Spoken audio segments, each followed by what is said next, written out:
Историческите условия, които обясняват развитието на бюрокрацията в модерния Запад, според Вебер са следните. Първо, укрепването на паричното стопанство вследствие на окончателното утвърждаване на капитализма като доминиращ начин на производство.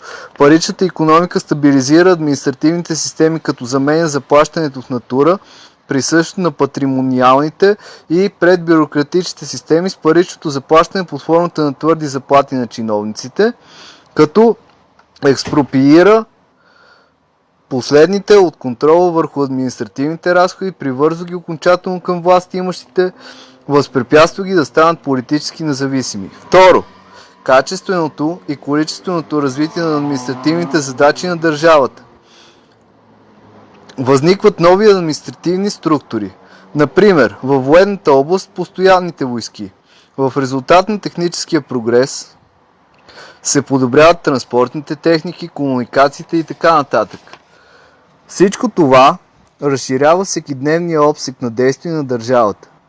С развитието на капитализма се умножават исканията, които различни групи отправят към държавната администрация за правна защита, за покровителство от стоково-пазарните последствия, за преразпределение на средствата и така нататък.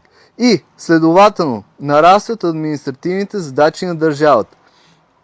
Трето, предпоследно, съсредоточаване на средствата за дейност в ръцете на власт имащите. Например, войските се превръщат в военни бюрокрации, когато средствата за разрушение в кавички, въоръжения, лична екипировка и така нататък престават да бъдат собственост на отделните бойци или на частни военни предприемачи, монополизирани от кралете. И последно, четвърто, процесът на демократизация. Възникването и политическото развитие на демокрацията дават силен тласък на разпространението на бюрократичния начин на администриране. Процесът на демократизация, давайки достъп до администрацията, поне потенциално, на всеки имащ необходимата компетентност в ущърб на традиционните държатели на съсловните привилегии. От друга страна, натискът към уравниловка, към същностно равенство в икономическата и социалната сфера, каквато демокрацията носи със себе си, е също, както още преди Вебер е изтъкнал Токвил, мощен фактор, който засилва бюрократизацията в държавният сектор.